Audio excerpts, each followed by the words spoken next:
This is Walker Janek. You're listening to Locked On Astros podcast. That's right. Sit back and enjoy an exclusive interview with first-round draft pick out of Sam Houston State University to the Houston Astros, Walker Janek. I'm excited to share this with you. Let's get started right now. Jainel Diaz, this is Locked On Astros.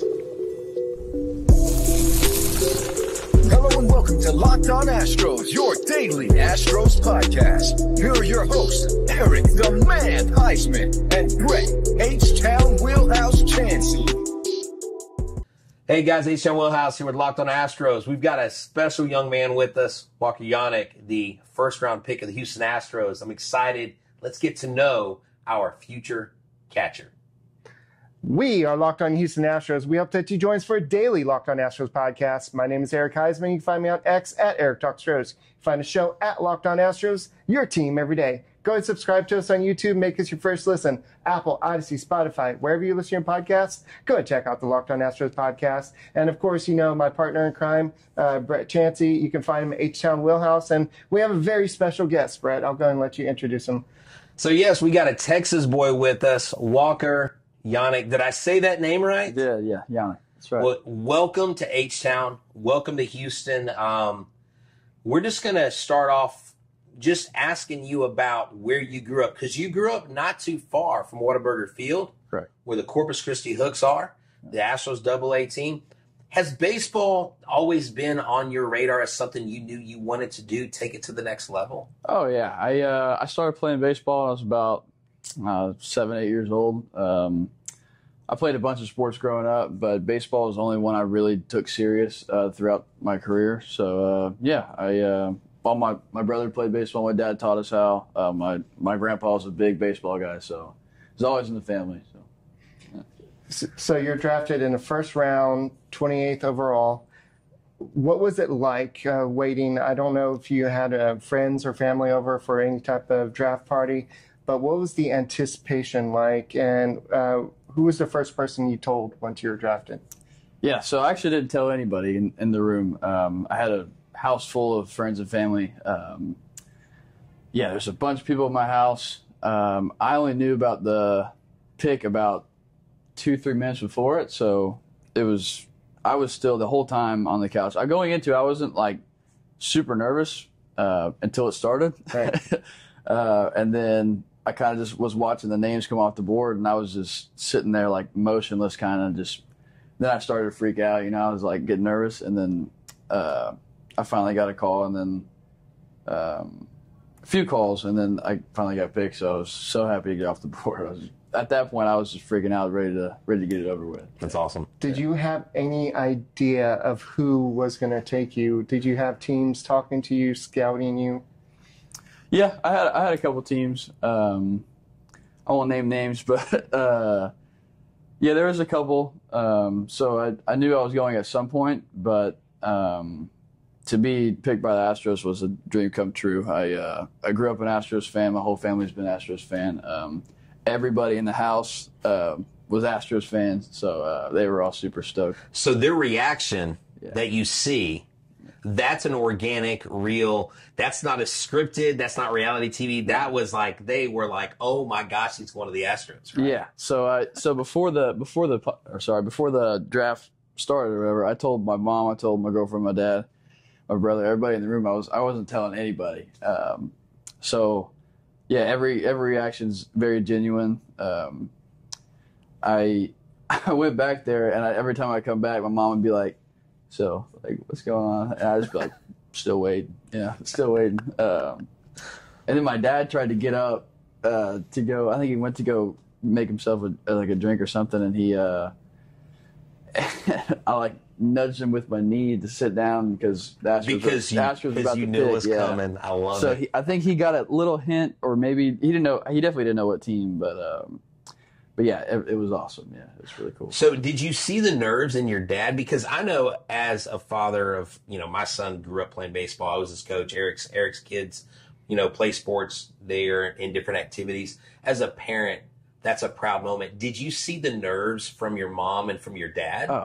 Oh my gosh, the whole day. No, my dad woke up 6 o'clock in the morning. They were freaking out the whole time. we had a lot of downtime before because the draft didn't start until 6. So we were all we didn't know what to do with ourselves. We were all just sitting on the couch, and I could just tell they were all still nervous. So it was good. It was fun. So here you are, drafted by the Houston Astros. Who was the biggest influence for you to get to where you are now? I'd say my dad. My dad and my grandpa. My dad taught me how to play baseball when I was really young. He played baseball a little bit. He didn't know much about it, but he kind of got my feet wet with it. So I'd say my father. My grandpa was a huge Astros fan. We have a bunch of pictures of us at Hook Stadium or Whataburger Field in Corpus. And we have a bunch of pictures of where I was like super little at the Astros games. And just to see this come true was really cool. Glad to make him proud. Yeah. So going to the ballpark, you're going to be meeting the team. You're going to be seeing guys that you probably saw play in Corpus. Yeah. Can you tell us any stories, just something you remember? And I'm sure there's a million stories, but one that maybe sticks out to you, whether it's with the Hooks or with the Astros, you and your family, just a great experience growing up. Yeah. I went to many Hooks games, but there's like one instance that really stuck out to me. I don't know why it's stuck in my head. I don't remember how old I was, probably like 13, 14 maybe.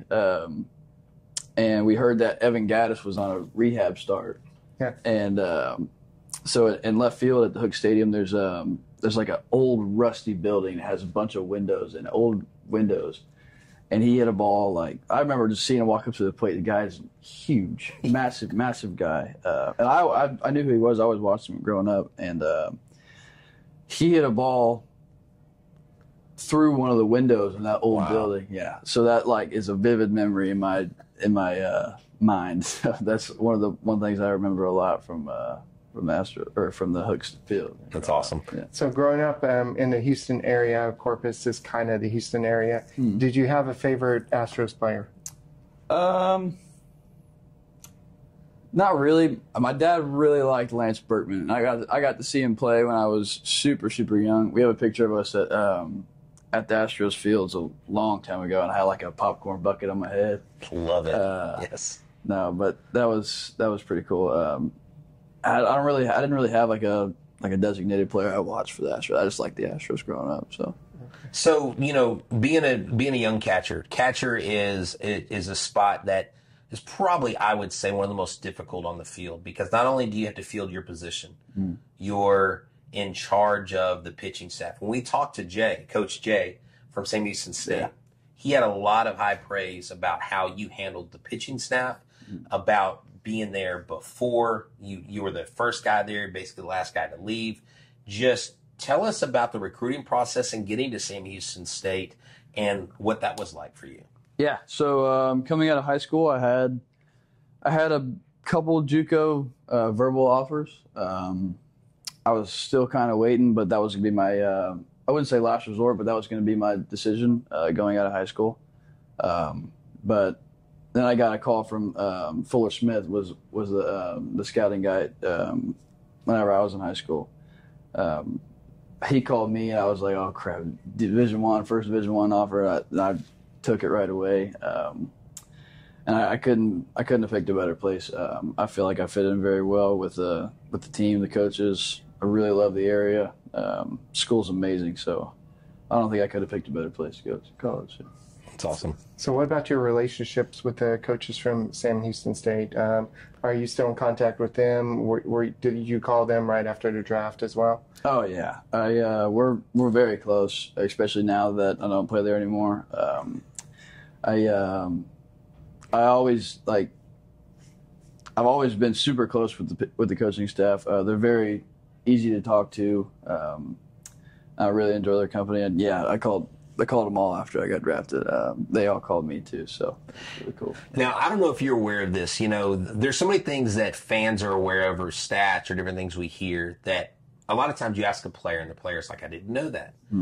You're one of 2 first-round picks out of Sam Houston State in the last 4 years. Sam Houston State's the only college in Texas to have 2 first-round picks. Yeah, I saw that. Not UT, not A&M. And I talked to Coach about that, and I want to ask you, talk to us about the culture that they set, because look, Sam Houston State's a Division I school, but we know the pedigree behind the UTs and the schools that have the long history in College World Series. But tell us about maybe what separates that program from others, and because you're probably gonna have some young recruits watching this and maybe considering Sam Houston State. Kind of sell Sam Houston State a little bit for us.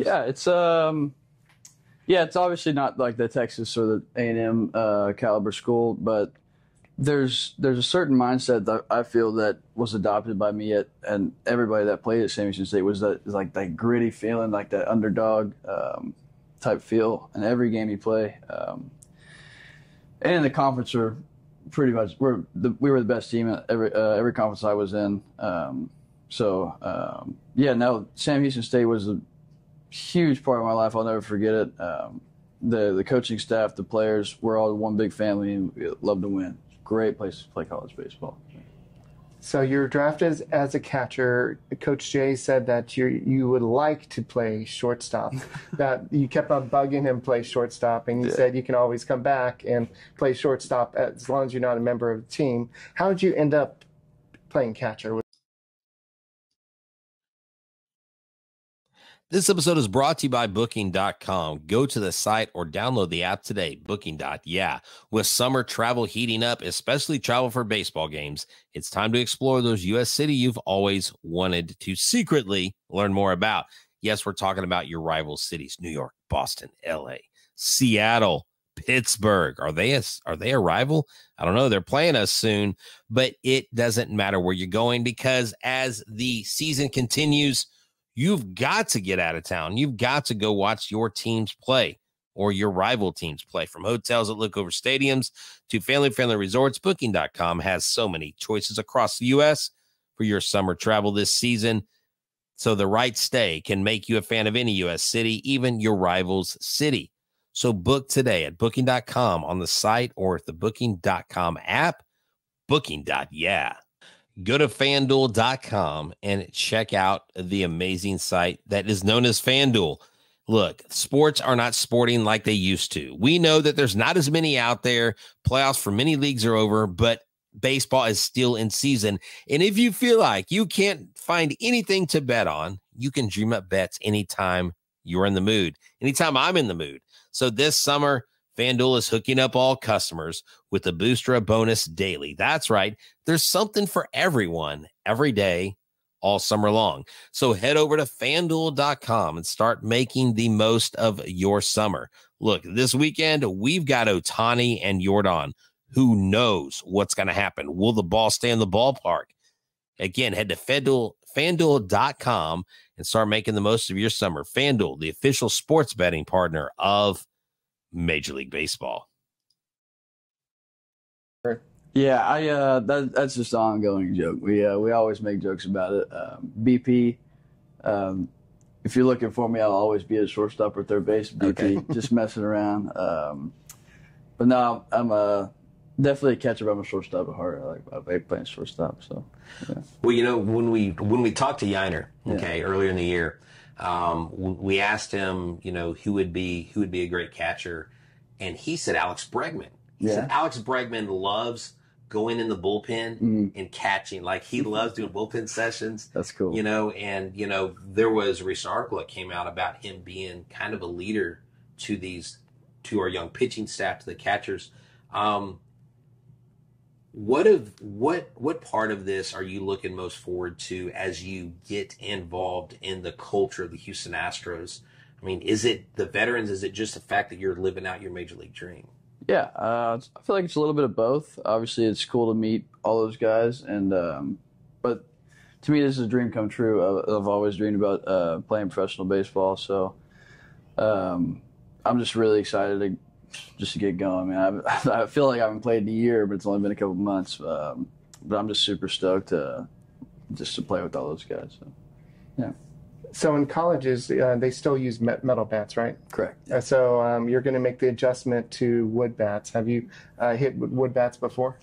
Yeah, I played in the Cape Cod League last year.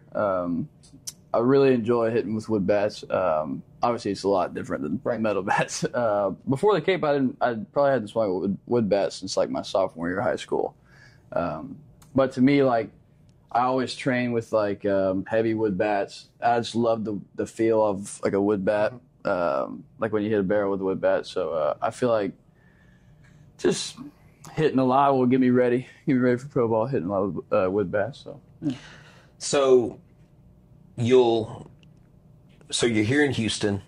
You're going to go through the signing process. You meet the team, go out on the field with them, and then what is your process? Do you start right away, like the next day you're headed out somewhere? Mm-hmm. Tell us, where you're going for the rest of the season, because there's baseball being played, and it doesn't just stop at being picked and wait till next year. Right.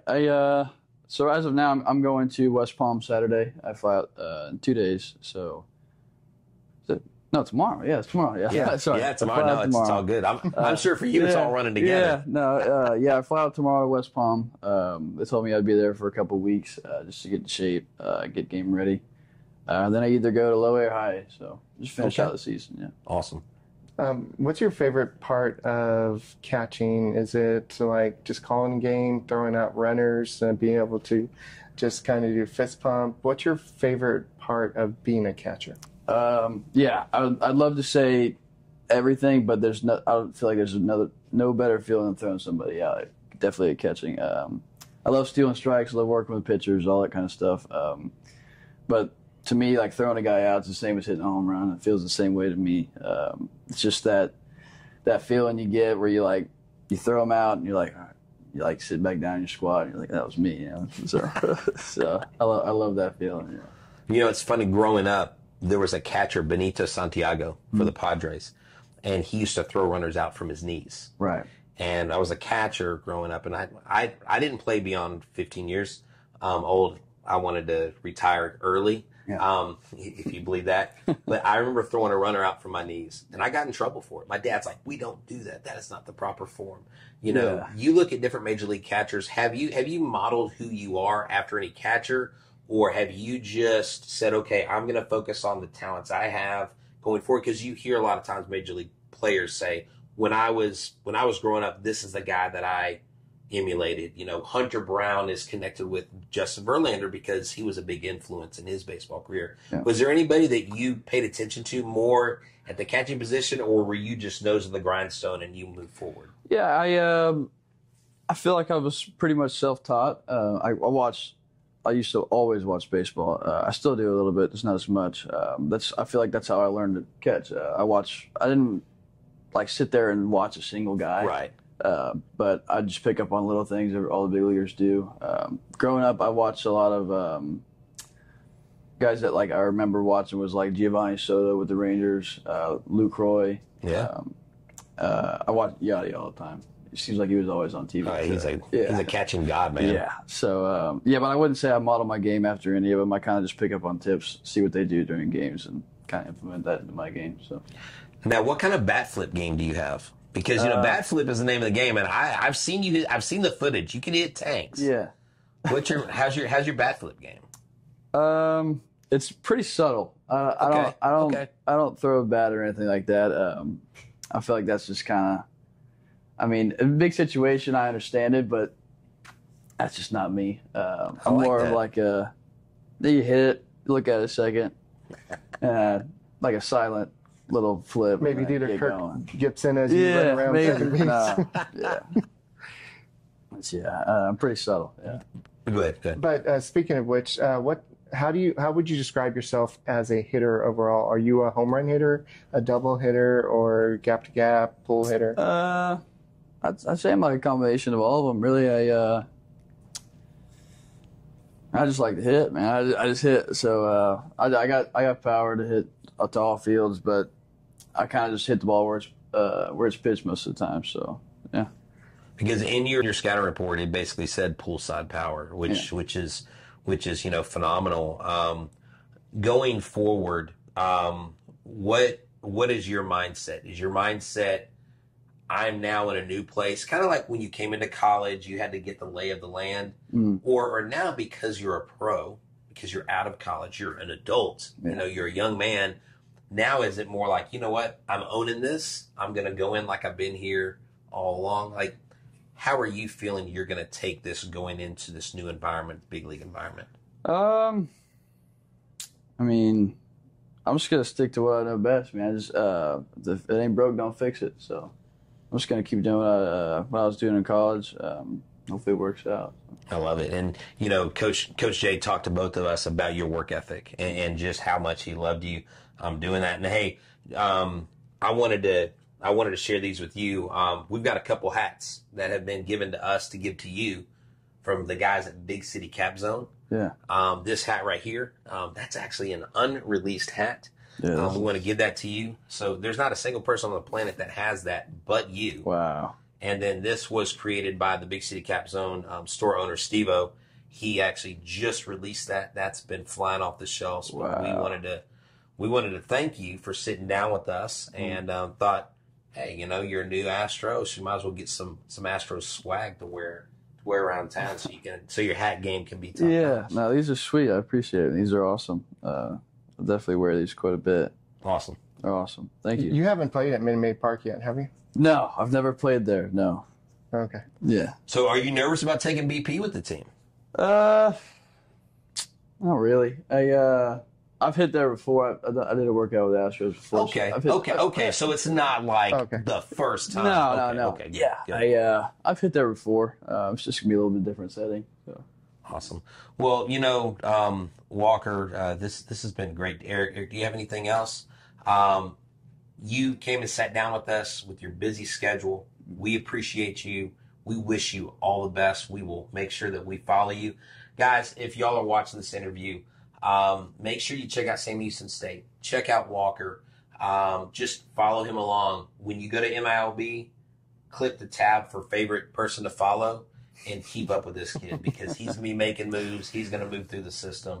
Again, thank you so much for doing this. Thank you to your guys, to MVP, to Jeremy, to Caesar, and all the guys that got us in touch with you. And so good luck. Yeah. Good luck this year and good luck in the future. And, hey, don't forget us when you make it to Minute Maid Park. Oh, okay? Man. Thank you for having me. It was great. Hey, thank you, Walker. Guys, that's all we got for this edition of the Locked On Astros podcast. Make sure you're going to subscribe to us. Go and give us a big fat thumbs up and make us your first listen on Apple, Odyssey, Spotify, wherever you listen to podcasts. Go check out the Locked On Astros podcast. Go Astros.